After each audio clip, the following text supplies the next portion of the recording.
1. The clash of steel rang through the morning air as Prince Adrian parried another strike, his golden hair catching the sunlight streaming through the training yard's tall windows. At 23, he was considered one of the finest swordsmen in the kingdom of Valenhall, his movements fluid and precise as he faced off against Sir Marcus, the captain of his guard. "Come now, your highness," Marcus called out, circling him with practiced ease. "You're holding back again." Adrian's emerald eyes flashed with determination. "I'm merely conserving my energy for when it truly matters." Around them, other knights had paused their own training to watch. But today, one knight in particular watched with unusual intensity. Kael Blackwood stood at the edge of the crowd, his dark eyes following every movement of the prince's blade. At 25, he was newer to the royal guard, having earned his position through merit rather than birth. His black hair fell into his eyes, and his build was leaner than the other knights, more suited to speed than brute force. He'd been watching the prince for weeks now, not out of admiration like the others, but out of necessity. Today was the day he would finally get his chance to prove himself worthy of a position in Adrian's personal guard. "Any other challengers?" Adrian asked, lowering his sword as Marcus conceded defeat with a respectful bow. The knights exchanged glances, but no one stepped forward. Adrian's gaze swept across the assembled men, and for a brief moment, his eyes met Kael's. "You there," Adrian said, pointing his sword in Kael's direction. "The knight with the unruly hair. What's your name?"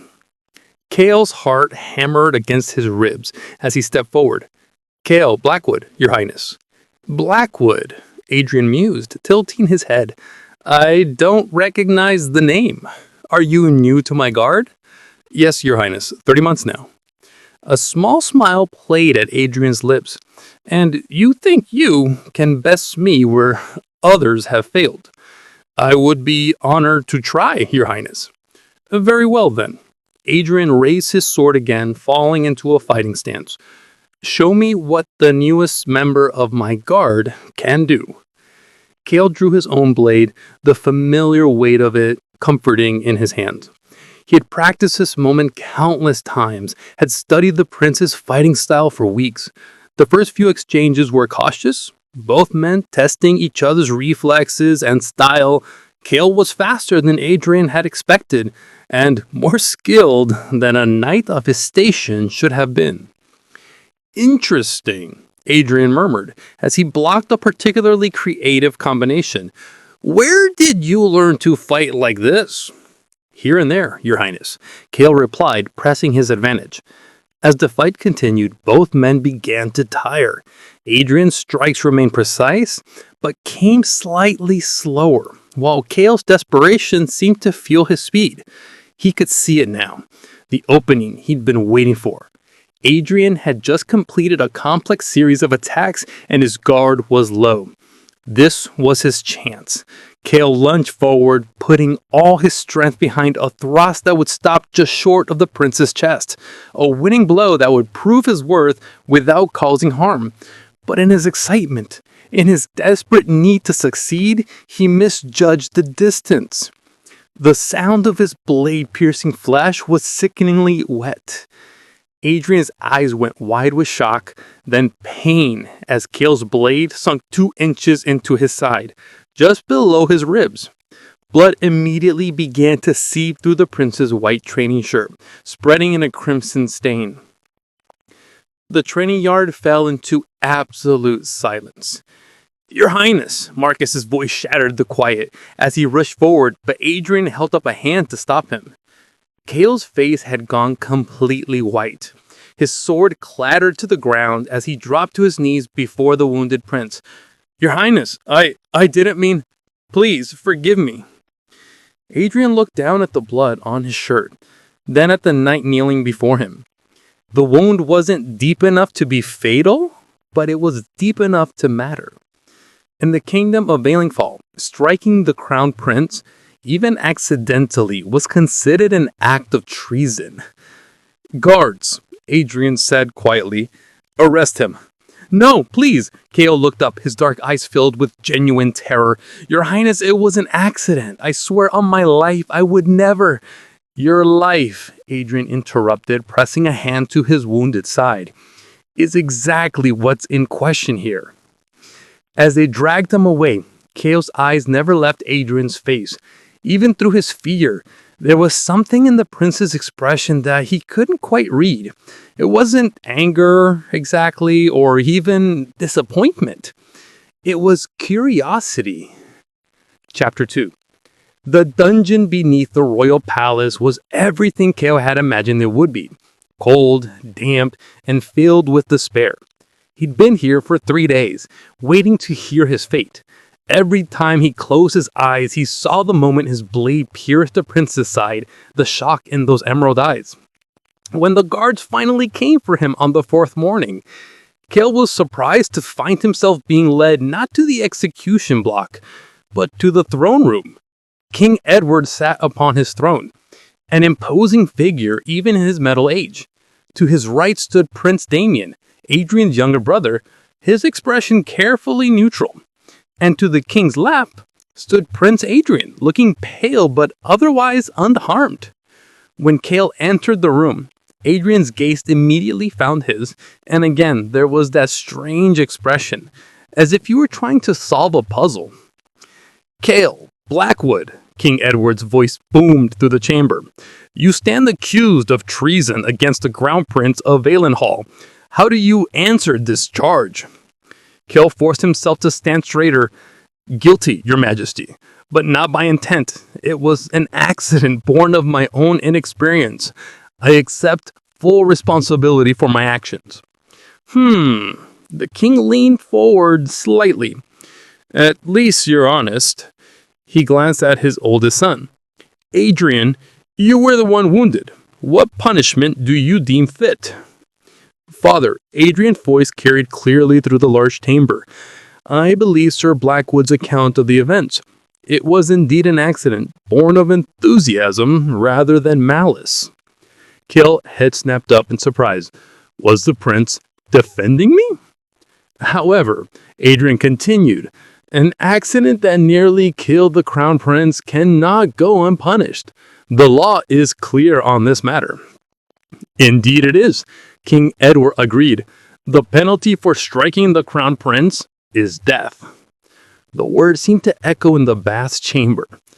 Unless, Adrian's voice cut through his despair, the Crown Prince himself requests a different sentence. Kael's eyes flew open to find Adrian watching him intently. I propose an alternative punishment. Rather than death, I suggest Sir Blackwood be assigned to me as my personal guard and attendant. He will serve me day and night, responsible for my safety and well-being until such time as he has proven his loyalty beyond question. The throne room fell silent, except for the whisper of wind through the high windows. Kael couldn't breathe. Prince Damien leaned toward his father and whispered something urgently. The king's expression darkened as he listened. Adrian, the king said slowly, your brother reminds me that having a man who has already wounded you once serving as your personal protector seems unwise. With respect, father, Adrian replied, if Sir Blackwood had intended to harm me, he would have done so when his blade was already at my side. Instead, he immediately dropped his weapon and begged my forgiveness. I would rather have such skill protecting me than rotting in a grave. The king considered this for a long moment. Very well then, he said finally. Sir Blackwood, you are hereby sentenced to serve as Prince Adrian's personal guard and attendant. You will be responsible for his safety at all times, will accompany him wherever he goes, and will sleep in his chambers to ensure his protection even at night. Should any harm come to my son while under your care, your life will be forfeit immediately. Do you accept these terms? Kael's mind reeled. Sleep in the prince's chambers? Be with him day and night? I accept, your majesty, he said, his voice hoarse with emotion. I swear on my life that I will protect Prince Adrian with everything I have. See that you do. The king gestured to the guards. "Release his bonds. From this moment forward, he belongs to my son." As the ropes fell away from his wrists, Kael looked up to find Adrian approaching him. The prince moved with only the slightest stiffness from his wound, and when he stopped in front of Kael, they were close enough that Kael could see the flecks of gold in those emerald eyes. "Well then, Sir Blackwood," Adrian said softly, "it seems your life now belongs to me. I hope you won't give me cause to regret sparing you." "Never, Your Highness," and Kael found that he meant it completely. Chapter 3. Adrian's chambers were far more luxurious than anything Kael had ever imagined. The main room featured plush chairs arranged around the marble fireplace, walls lined with bookshelves, and tall windows that overlooked the palace gardens. Through an archway, Kael could see into the prince's bedroom, dominated by a massive four-poster bed draped in deep blue silk. "Your quarters are through here," Adrian said, leading him to a door on the far side of the sitting room. The room Adrian showed him was comfortable. A proper bed, a writing desk, a wardrobe, and its own small window. Most importantly, there was a connecting door between his room and Adrian's bedroom, left deliberately ajar. "This will suffice?" Adrian asked. "More than suffice, Your Highness. Thank you." Adrian nodded and settled into one of the chairs by the fireplace. "Sit," he said, gesturing to the chair across from him. "We need to establish some rules." Kael sat carefully, acutely aware that he was probably the first knight to ever share such intimate quarters with the Crown Prince. "First," Adrian began, "you are to accompany me everywhere. Court functions, private meetings, meals, even my morning rides. The only exception is when I explicitly dismiss you." "Understood, Your Highness." "Second, what you see and hear in these chambers goes no further than these walls. I trust you understand the consequences of betraying that confidence." "You have my word, Your Highness." "Good." Adrian studied him for a moment. "Now tell me, Sir Blackwood, what is it you really want from this arrangement?" The question caught Kael off guard. "I'm sorry, Your Highness? You're clearly not some common knight. Your fighting style is too refined, your manners too polished. You've had education beyond what most knights receive. So I ask again, what do you really want?" Kael's heart raced. The prince was far more perceptive than he had anticipated. "I want to prove myself worthy of your trust, Your Highness. Nothing more." Adrian leaned back, clearly not entirely convinced. "Well, you'll have plenty of opportunities. My father has arranged the ball tomorrow night, where I'm expected to dance with half the eligible ladies of the court. I trust you can look presentable in formal attire." "Yes, Your Highness." "Excellent. When we're alone like this," Adrian said suddenly, "you may call me Adrian. All this Your Highness business gets tiresome." Kael felt his pulse quicken at the unexpected intimacy. "As you wish, Adrian." The way Adrian's eyes darkened slightly at the sound of his name sent an unexpected shiver through both men. There was something charged in the air between them. "Go rest, Kael," Adrian said quietly, not trusting himself to say more. As evening approached, servants arrived with dinner, far finer fare than Kael had eaten in months. Adrian insisted they eat together, and their conversation ranged from court politics to military strategy to literature. "You read Valdorn poetry?" Adrian asked, surprised when Kael mentioned the particular verse. "My mother taught me," Kael replied, then caught himself. He hadn't meant to reveal anything personal. "Ah, so there is more to Sir Kael Blackwood than meets the eye. What else did your mother teach you?" "Many things. She believed education was the greatest gift she could give me. A wise woman. Is she still alive?" Kael's expression darkened. "No. She died 3 years ago." "I'm sorry." Adrian's voice was genuinely sympathetic. "And your father?" "Dead longer than that." Kael stood abruptly, clearly uncomfortable. "Perhaps I should check the security of your chambers." Adrian watched him move toward the windows, noting the tension in his shoulders. There was pain there, old and deep. "The windows are secure," Adrian said gently. "You can relax, Kael." But Kael couldn't relax. Being this close to Adrian, sharing meals with him, seeing the way candlelight played across his golden hair, it was intoxicating and dangerous. "I should let you prepare for bed," Kael said, not meeting Adrian's gaze. "Yes, it will be a long day tomorrow." Adrian stood as well, moving closer until they were only a few feet apart. "Kael?" "Yes?" "Thank you for what you did today. I know you could have simply accepted execution rather than binding yourself to me like this." Kael looked up then, and the gratitude in Adrian's eyes nearly undid him. "I told you, Adrian, my life belongs to you now." The words hung heavy in the air between them. Adrian reached out as if to touch Kael's hand, then caught himself and stepped back. "Good night, Kael." "Good night, Adrian." Through the thin walls, Kael could hear the prince preparing for bed, soft sounds that were strangely intimate. And sometime in the deep hours of the night, when the palace was quiet, Kael could have sworn he heard Adrian whisper his name into the darkness. Chapter 4. 3 weeks into the service, Kael had fallen into a routine that felt both natural and dangerous. He accompanied Adrian through his daily activities and spent his evenings in increasingly intimate conversations that skirted the edges of impropriety. Adrian seemed to delight in testing the boundaries of their relationship. He would stand closer than necessary, let his fingers linger when Kael helped him with his clothing, and engage in conversations that grew more personal with each passing day. On this particular morning, Adrian had dismissed his other attendants early, claiming he wanted to take a private walk through the palace gardens. "Tell me about your family," Adrian said, as they walked along a secluded path bordered by rose bushes. Kael had been dreading this question. "There isn't much to tell." "There's always much to tell. You mentioned your mother taught you poetry. What else did she teach you?" They paused beside a marble fountain. Kael stared into the water.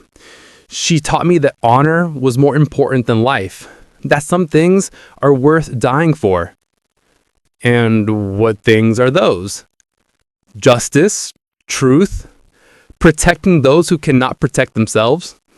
Kael's voice grew quieter. "Vengeance when justice has been denied." Adrian studied his profile, noting the way Kael's jaw tightened. Vengeance against whom? For a long moment, Kael didn't answer. When he finally spoke, his words were carefully measured. "My family was destroyed by those who claimed to serve justice, but served only their own interests. My mother and sister died because of lies told by men who cared more about their position than the truth." "What kind of lies?" Kael turned to face him, and Adrian was shocked by the pain in those dark eyes. The kind that brand good people as traitors, the kind that justify taking everything from a family and leaving a 13-year-old boy to bury his loved ones alone. The admission hung heavy in the morning air. Adrian felt something twist in his chest at the thought of Kael as a child, alone and grieving. "Is that why you came here? For vengeance?" Adrian asked gently. The question struck at the heart of everything Kael had been hiding. He'd come to court with every intention of fighting the men responsible for his family's destruction. But somewhere along the way, his mission had become complicated by feelings he'd never expected. "I came here seeking justice," he said finally, "but I'm no longer certain what form that justice should take." Adrian stepped closer. "Perhaps justice isn't always about punishment. Perhaps sometimes it's about preventing the same injustice from happening to others." "You speak as if you know something about injustice." A bitter smile crossed Adrian's features. "I know what it's like to be forced into a role that doesn't fit. To have every aspect of your life dictated by duty rather than desire." You're the Crown Prince, Kael said softly. You have everything anyone could want. Do I? I have wealth, yes, and power, but I don't have freedom. I don't have the right to choose my own path, my own companions. There was something in the way Adrian said companions that made Kael's pulse quicken. What would you choose if you could choose freely? Adrian was quiet for a long moment, his gaze fixed on the fountain's cascading water. I would choose to surround myself with people who see me as Adrian, not as the Crown Prince. People who challenge me, who make me laugh, who he looked up, meeting Kael's eyes directly, who make me feel alive instead of merely dutiful. The intensity of his stare made Kael's breath catch. They were standing so close now that he could feel the warmth radiating from Adrian's body. Adrian, Kael said, whispered, and the sound seemed to break whatever restraint the prince had been maintaining. Adrian reached out, his fingers brushing along Kael's jaw with heartbreaking tenderness. You make me feel alive, he confessed. From the moment you challenged me in that training yard, you've made me feel like myself again. Kael's hand came up to cover Adrian's, pressing those gentle fingers more firmly against its face. You saved my life. You could have let me die, but instead, I was selfish, Adrian said, his thumb tracing along Kael's cheekbone. I saved you because I couldn't bear the thought of losing you before I'd even truly found you. The confession hung between them like a bridge waiting to be crossed. Kael could feel his resolve crumbling. This is dangerous, he managed to say, even as he leaned into Adrian's touch. If anyone saw us, let them see, Adrian said fiercely. I'm tired of pretending, tired of denying what I feel. You don't understand, Kael said desperately. The risk isn't just to your reputation. If the wrong people suspect what's happening between us, they'll use it against you. And are you? Adrian asked quietly. Are you using me for your own gain? The question hit Kael like a physical blow. What? Are you manipulating me? Is this all part of whatever plan brought you to court? Kael stared at him in shock, then pulled away from Adrian's touch. You think that I could pretend to feel? He shook his head, turning away. If that's what you believe, then perhaps I should request different duties. No, Adrian cut his arm, spinning him back around. That's not what I believe. I had to ask, had to be certain, but I can see the truth in your eyes. His grip softened. What I see there terrifies and thrills me in equal measure. Adrian. I love you, Adrian said simply, the words falling between them like stones dropped into still water. I know it's impossible, I know it's dangerous, but I love you. Kael held his world tilt on its axis. Everything he'd planned suddenly seemed insignificant compared to the man standing before him, offering his heart despite all the reasons he shouldn't. I love you too, Kael whispered, the admission torn from somewhere deep in his soul. God help me, Adrian, I love you too. This time, when Adrian stepped closer, Kael didn't pull away.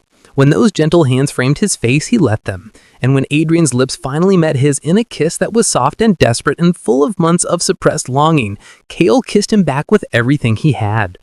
The world around them faded away. The garden, the palace, the impossible circumstances that made their love forbidden. For this one perfect moment, there was nothing but the taste of Adrian's lips, the feel of his hands in Kael's hair, the way their hearts beat against each other's chests. When they finally broke apart, both men were breathing hard, their foreheads pressed together. What do we do now? Kael asked. Now we figure out how to protect this, Adrian said firmly, because I won't give you up, Kael. I can't. The risks. I know the risks, but some things are worth risking everything for. Adrian's hands gripped Kael's shoulders.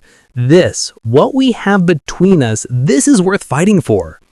Kael wanted to argue, but looking into Adrian's eyes, seeing the determination and love there, he found himself nodding instead. Then we'll be careful, he said. We'll be smart about this. Very careful, Adrian agreed, pressing another quick kiss to Kael's lips. Starting now, someone could come looking for us. As if summoned by his words, the sound of voices drifted toward them from another part of the garden. Adrian immediately stepped back, putting a respectable distance between them, and Kael's posture shifted into the formal stance of a guard on duty. But when Prince Damien appeared around the corner with two ladies of the court, his sharp blue eyes immediately noticed the tension in the air, the way both men seemed slightly disheveled.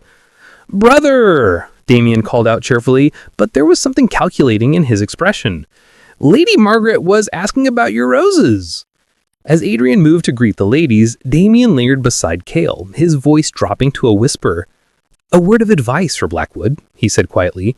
"My brother's happiness means everything to me, but his safety means even more. Whatever game you're playing, make sure you're prepared for the consequences. There are people at this court who would destroy both of you without hesitation if they suspected what I just interrupted." "And what exactly do you think I interrupted, Your Highness?" Damien's smile was knowing and surprisingly not unkind. "Something that could get you both killed if you're not very, very careful about who sees it." Chapter 5. The summons came at dawn, delivered by a servant whose hand shook as he handed Kael the sealed letter. Prince Adrian was still sleeping, and Kael slipped out quietly, leaving a note claiming personal errands. The letter led him to a tavern in the lower city, where he found Sir Marcus waiting in a dark corner. "Sir Blackwood," Marcus said as Kael sat down, "thank you for coming." "Captain," Kael replied carefully, "I must admit I'm surprised to see you here." Marcus signaled for ale, his weathered face grim. "What I'm about to tell you doesn't leave this table. There are forces at court working against Prince Adrian. People who believe his questionable attitudes make him unfit to rule." Kael's blood chilled. "What unquestionable attitudes?"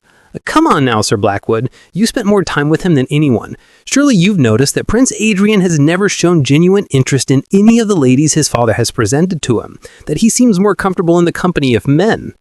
The implication hit Kael like a physical blow. "You're suggesting—" "I'm telling you what others are saying. Lord Chancellor Whitmore has been building a coalition of nobles who believe Prince Adrian is, compromised. They're looking for evidence to present to the king, something that would force Edward to name Prince Damien as his heir instead." "What kind of evidence?" "The kind that would be provided by someone with intimate access to the prince's private life. Someone who sleeps in his chambers, who might witness inappropriate behavior." "They want me to spy on him. They want you to confirm their suspicions. And if you refuse, well, your position here is more precarious than you think. There are still those who believe you should have been executed." Kael felt the walls closing in. "What are you asking me to do?" "I'm asking you to be very careful, to remember that your first loyalty must be to the crown." Marcus finished his ale and stood up. "Think about what I've said, Sir Blackwood. Sometimes protecting someone means making difficult choices." Kael returned to the palace with heavy steps. By the time he reached Adrian's chambers, the prince was dressed and clearly agitated. "Where were you?" Adrian demanded. "You left no word, no explanation." "I left a note explaining I had errands." "What errands were so important that you couldn't inform me beforehand?" The genuine worry in Adrian's voice made my chest tighten with guilt. "I'm sorry, you're right, I should have asked permission." He studied his face. "Kael, what happened? You look like you've seen a ghost." For a moment, I was tempted to tell him everything, but looking at Adrian's concerned face, I realized I couldn't burden him with his knowledge. Not yet. "Nothing happened," I lied. "I'm just tired." Before Adrian could press further, Prince Damien entered without waiting for permission. "Adrian, we need to talk," he said, then glanced at Kael, privately. "Anything you have to say can be said in front of Kael." "Can it?" Damien's eyes fixed on Kael. "Very well. Father has been asking questions about your personal guards, specifically about why you insisted on keeping Sir Blackwood so close when his loyalty might be questionable." "My loyalty isn't questionable," Kael said sharply. "Isn't it?" Damien tilted his head. "Tell me, Sir Blackwood, what was your family name before you came to court?" The question hit like a thunderbolt. Kael felt the blood drain from his face. What do you mean?" "I mean that Kael Blackwood isn't the name you were born with, is it? There's no record of any noble family named Blackwood in our kingdom's history, so I ask again, who are you really?" Adrian looked between them, confusion and growing alarm evident. "Damien, what are you talking about?" "I'm talking about the fact that your devoted guard has been lying about his identity since the day he arrived. I'm talking about the possibility that his, accidental wounding of you was nothing but accidental." "That's enough, Damien," Adrian stepped between them. "I don't care what suspicions you have. Kael has proven his loyalty beyond question." "Has he?" The man's gaze never left Kael's face. "Well, Sir Blackwood, care to enlighten us about your true identity?" Kael felt the moment stretching like a bowstring about to snap. Everything he'd built hung in the balance of his next words. Looking into Adrian's eyes, seeing the hope and fear there, he realized he couldn't maintain the deception any longer. "My name," he said slowly, "is Kael Ravencrest. My father was Lord Commander Edmund Ravencrest, who served your father faithfully before he was framed for treason and executed along with my mother and sister. I came to court seeking vengeance against those who destroyed my family." The words fell into silence like stones into deep water. Adrian's face went completely white. "And have you found your vengeance?" Adrian asked, his voice barely above a whisper. Kael met his gaze steadily. "I found something worth more than vengeance. I found you." "How touching," Damien said dryly.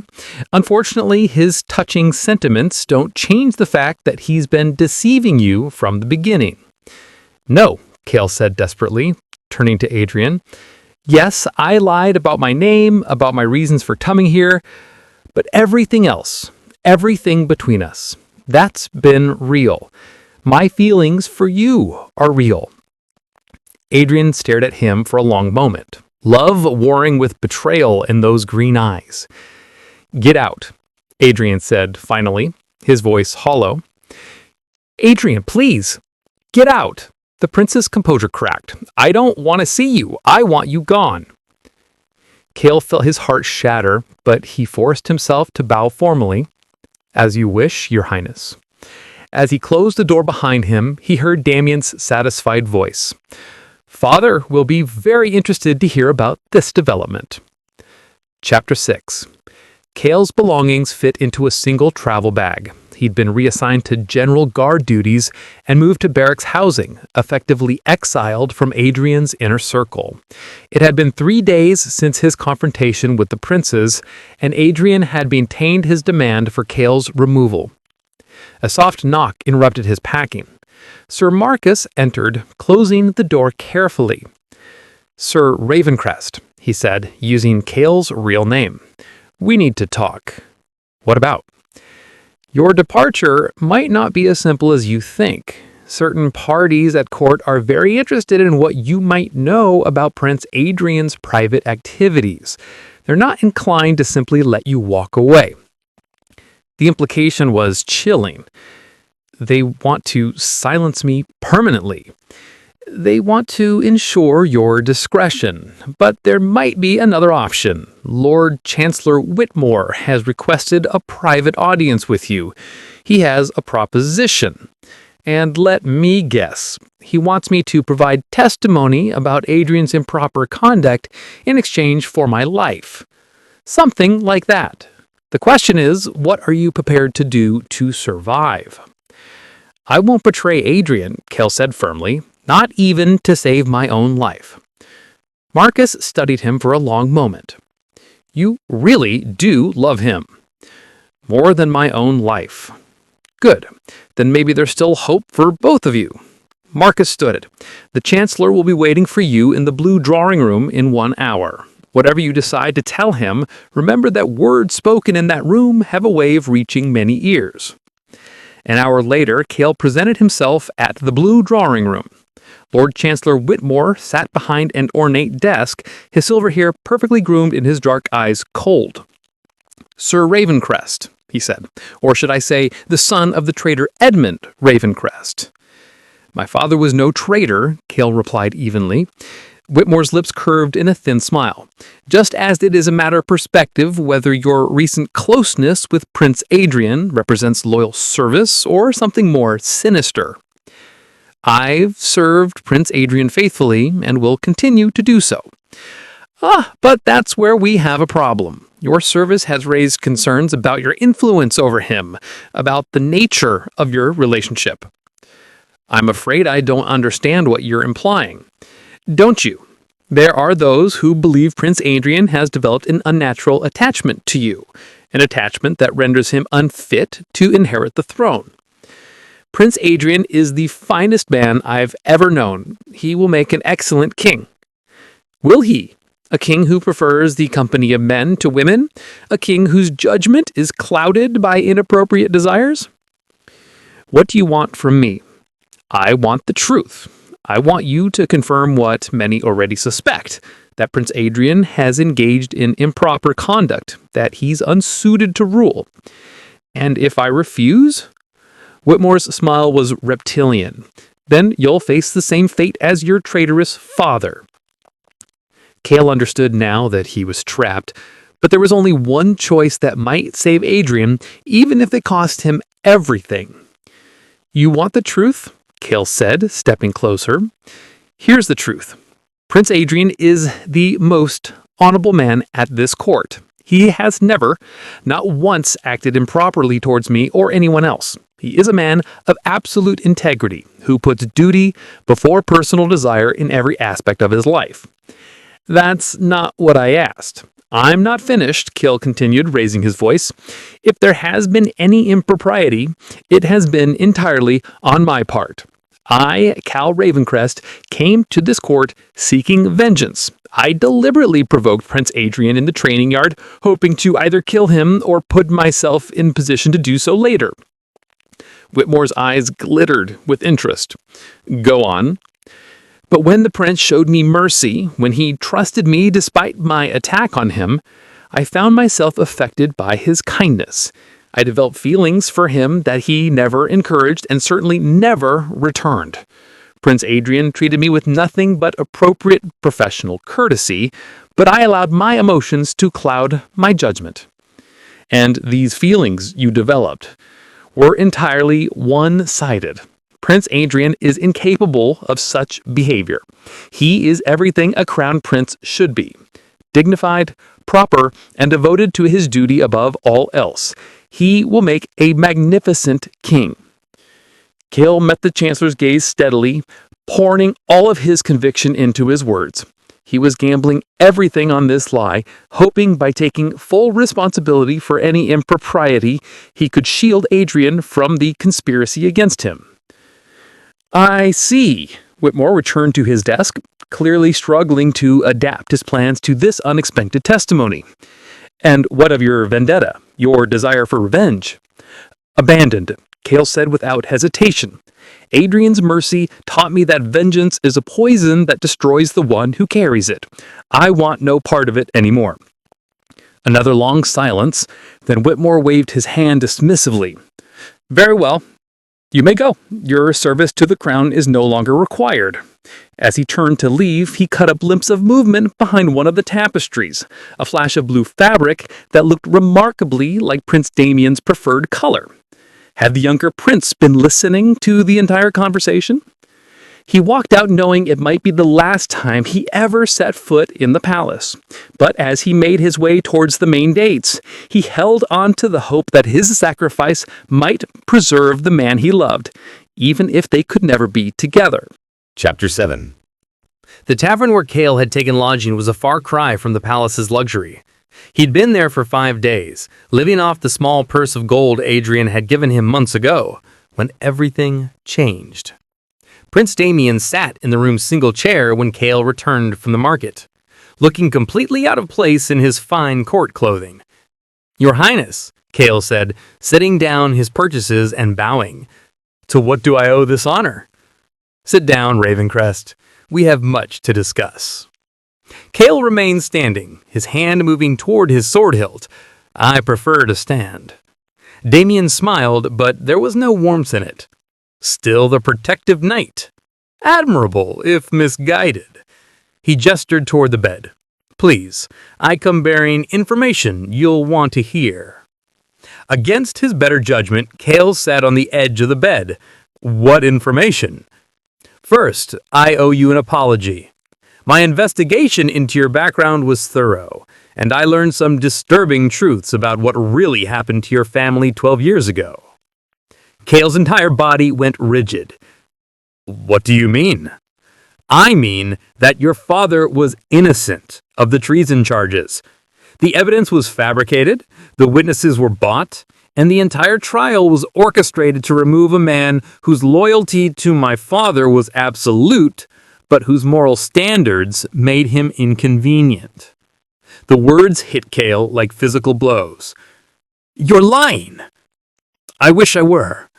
Damien reached inside his doublet and withdrew a leather portfolio. "These are copies of documents I found in the royal archives. Financial records showing payments to false witnesses, correspondence discussing how to frame your father, even discussions of how to ensure your entire family was eliminated." Kael's entire body went rigid. Who? Who was responsible? Lord Chancellor Whitmore was the architect, but he had help. Several prominent nobles who needed to remove your father because he'd discovered some of their less savory activities and was preparing to report them to my father. And your father believed them? My father was presented with what appeared to be overwhelming evidence. He didn't know the evidence was false. Kael stared at the documents, his mind reeling. Everything he believed about his family's destruction had been built on lies. Worse, he'd spent months plotting against the very crown his father had died protecting. Why are you telling me this? Because the same men who destroyed your family are now targeting mine. Whitmore and his allies want to remove Adrian from succession, and they're using the same tactics: fabricated evidence, bot testimony, character assassination. My testimony to Whitmore should have protected Adrian. Your testimony was masterfully crafted, I acknowledge, but these men are persistent. They're claiming that Adrian's poor judgment in trusting you proves he's unfit to rule. They're arguing that a future king who would harbor the son of a traitor, who would trust a man bent on vengeance, cannot be trusted with the crown. Kael's heart sank. Even in exile, he was still being used as a weapon against Adrian. There's more, Damien continued. They're planning to present their case to my father within the week. If they succeed, Adrian will be formally removed from succession, and I will be named heir apparent. And you are telling me this because I don't want the crown, Damien said simply. I never have. Adrian was born to rule. He has the temperament for it, the wisdom, the genuine care for our people that makes a great king. But more than that, he paused. I've seen how happy you make him. Kael's breath caught. Your Highness? Did you think I didn't notice? The way he lights up in a room, the way he's been miserable since you left. My brother has spent his entire life dutiful, but joyless, doing what's expected without ever allowing himself to want anything for himself. You changed that. He ordered me to leave. He wouldn't even listen to my explanations. He was hurt and angry, yes, but he's also been questioning that decision ever since. Damien leaned forward intently. Kael, my brother loves you, completely, desperately, in a way that terrifies him because he's never allowed himself to love anyone before. Then why hasn't he? Because he's the Crown Prince, and Crown Princes don't chase after exiled knights, no matter how much their hearts might be breaking. Because he believes you're better off away from court, away from the dangers that surround him. Damien smiled with fondness despite his words, but mostly because he doesn't know that you love him enough to sacrifice everything to protect him. How could you possibly know that? Your performance in front of Whitmore was magnificent theater, taking all the blame, absolving Adrian completely, painting yourself as the villain to protect him. It was exactly what someone truly in love would do. You were listening. I was. And so were several others, which is why your gambit was so effective. But it's also why we're running out of time. What do you propose we do? We fight back. We expose the conspiracy for what it is, reveal the truth about what happened to your family, and show my father exactly who his real enemies are. That's dangerous. These men have power, influence. They also have secrets. And secrets make men vulnerable. Damien stood, beginning to pace the small room. I've been building a case against them for months, gathering evidence of their corruption, their schemes. But I needed someone on the inside, someone they would trust enough to reveal their plans to. Someone like me? Someone exactly like you. A disgraced knight with nothing left to lose. Someone they believe they can buy or intimidate. Damon stopped pacing and fixed Kael with an intense stare. I'm offering you a chance at real vengeance, Kael. Not just against the men who destroyed your family, but against those who destroy my brother as well. Are you interested? The plan was audacious and dangerous, requiring Kael to play multiple roles while protecting Adrian. If they were discovered, all three of them would likely face execution. But the alternative was watching Adrian lose everything, while his father's true killers went unpunished. What would you need me to do? Damien's smile was sharp as a blade. We're going to give them exactly what they think they want. And in doing so, we are going to destroy them completely. Chapter 8. The plan Damien outlined was elegant in its simplicity and terrifying in its complexity. Over the next 2 weeks, Kael would appear to be recruited by Whitmore's allies, feeding them information designed to make them overconfident, while Damien gathered the final pieces of evidence needed to expose their conspiracy. The key, Damien explained, is that they believe they've already won. Your testimony convinced Adrian is vulnerable, that his judgment is compromised. They think all they need now is one final push to convince my father to remove him. And that final push will be their downfall. Because when they present their case, we'll be ready with the truth. Not just about their plans for Adrian, but about what they did to your family. About the corruption they've been hiding, about their real goals for the kingdom. The next morning brought a summons that Kael had been expecting. This time he was met not by Marcus, but by Lord Pemberton himself, one of Whitmore's key allies. Sir Ravencrest, I trust you've had time to reconsider your position regarding Prince Adrian. Kael played his part perfectly, expressing bitterness about his treatment and his willingness to provide more damaging information about the prince in exchange for gold and protection. Pemberton was eager to hear every detail Kael could provide about Adrian's private habits, his moods, his activities. Of course, every detail Kael shared was carefully crafted lies, designed to make Adrian appear weak and easily manipulated, while providing no actual ammunition against Adrian.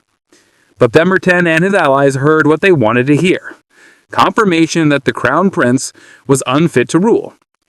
Meanwhile, Damien worked tirelessly to prepare their counterattack. He gathered witnesses who had been silenced, documents that had been hidden, evidence that painted a clear picture of the conspiracy that had destroyed the Ravencrest family and was now targeting the royal succession. The night before the final confrontation, Damien visited Kael one last time. Are you ready for this? As ready as I can be. But Damien, what if we're wrong? What if this backfires and destroys Adrian anyway? Then we'll have tried everything we could to save him. But I don't think we're wrong. I think tomorrow the truth finally comes to light. All of it. And Adrian? Does he know any of this? Damien's expression grew sad. He knows nothing. As far as he's concerned, you're still the man who betrayed his trust. When this all comes out tomorrow, when he learns what you've really been doing, he may never forgive me for lying to him again. Or he may realize that everything you've done has been to protect him, even at the cost of your own happiness. The next morning dawned clear and bright, as if the sun itself wanted to illuminate the truth that was about to be revealed. The throne room was packed with nobles, all gathered to hear what many believed would be Prince Adrian's political downfall. Kael took his position among the general guards, his heart pounding as he watched Adrian sit in his chair beside the throne. The prince looked composed but tired, as if he hadn't been sleeping well. When their eyes met briefly across the room, Adrian's expression was carefully neutral, giving nothing away. Lord Chancellor Whitmore approached the throne with confident steps, carrying his portfolio of fabricated evidence. Your Majesty, I come before you today with grave concerns about the fitness of the Crown Prince to inherit the throne of Valen Hall. King Edward's expression remained neutral. These are serious accusations, Lord Chancellor. What evidence do you present? Whitmore began laying out his case methodically, presenting documents that painted Adrian as weak, easily influenced, and morally compromised.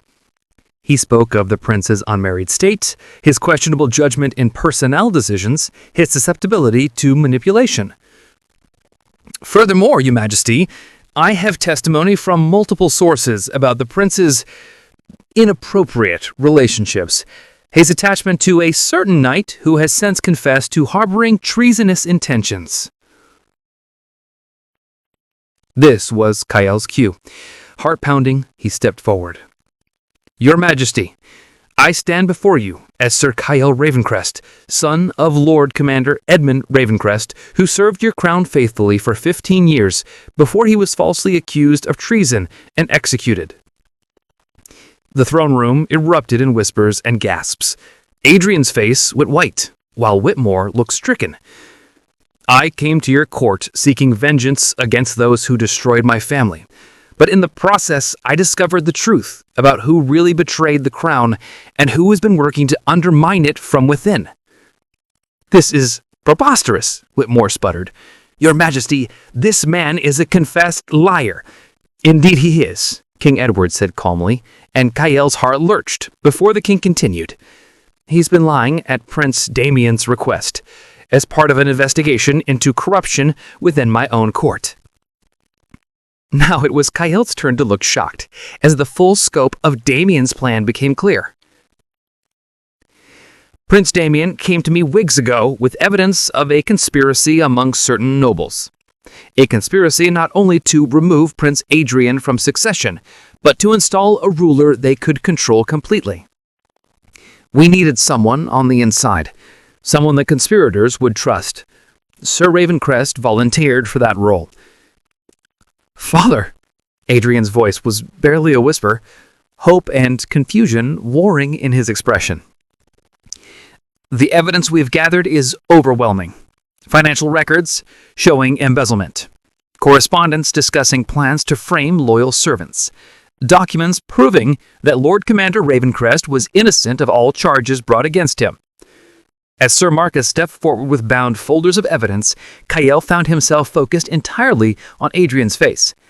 The prince was staring at him with an expression that cycled rapidly from shock, understanding, hurt, and something that might have been hope. The rest of the proceedings passed in a blur. Whitmore and his co-conspirators were arrested, their corruption exposed, their plans revealed in damning detail. The evidence of Edmund Ravencrest's innocence was presented. His name officially cleared. His family's honor restored. But all Kael's could think about was the way Adrian was looking at him, as if he was seeing him clearly for the first time.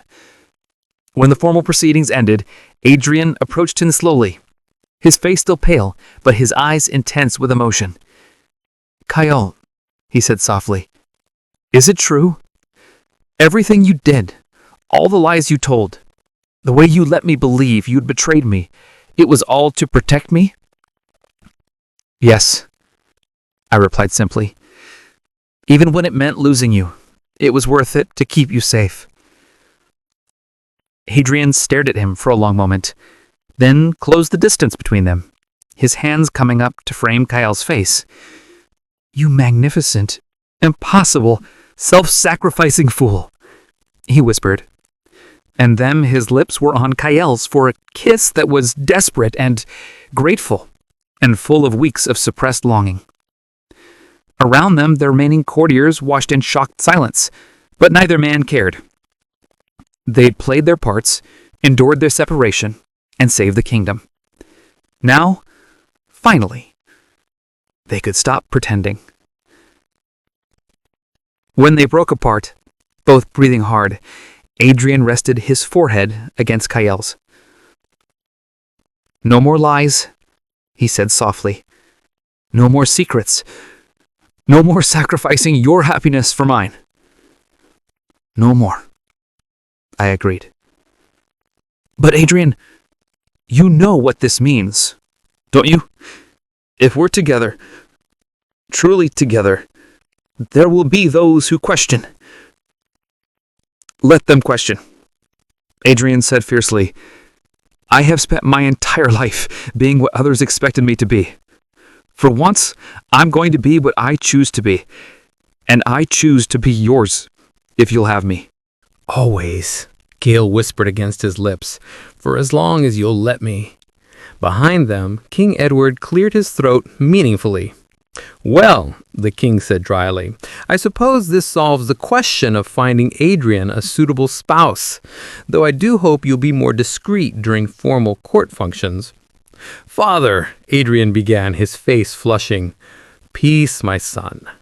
After everything Sir Ravencrest has done for this family, for this kingdom, he's more than earned the right to make you happy.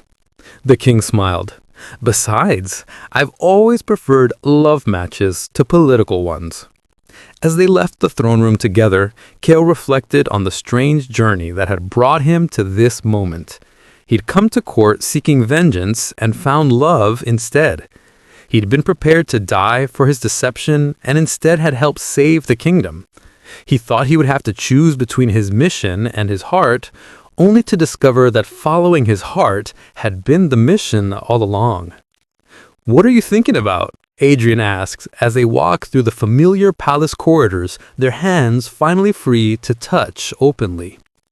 Justice, Kael replied, and how sometimes it comes in forms we never expected. And what form has it taken for you? Kael stopped walking and turned to face him, taking Adrian's hands openly for the first time since that morning in the garden. You, he said simply. You are my justice, Adrian, my peace, my home. This time when Adrian kissed him, Kael kissed back without reservation, without fear, without the weight of secrets pressing down on them both. They were finally free to love each other openly, to build a future together, to prove that sometimes the greatest acts of rebellion are also the greatest acts of love. 6 months later, the wedding of Crown Prince Adrian to Sir Kael Ravencrest was unlike any ceremony in Valenhall's history. Traditional in its formal elements, but revolutionary in its very existence. It marked not just the union of two hearts, but the beginning of a new era for the kingdom. Kael stood at Adrian's side wearing ceremonial armor polished to mirror brightness. The Ravencrest family crest proudly displayed alongside the royal insignia. His father's name had been restored to the rolls of honor, their family lands returned, their titles reinstated. More than that, he had found his place in the world, not just as Adrian's husband, but as his partner in the enormous task of preparing to rule a kingdom built on truth, justice, and love. The prince and his knight had found their happy ending after all, and it was more beautiful than either had ever dared to dream. The end. Appreciate you watching. Hit subscribe, like, and share. See you in the next story.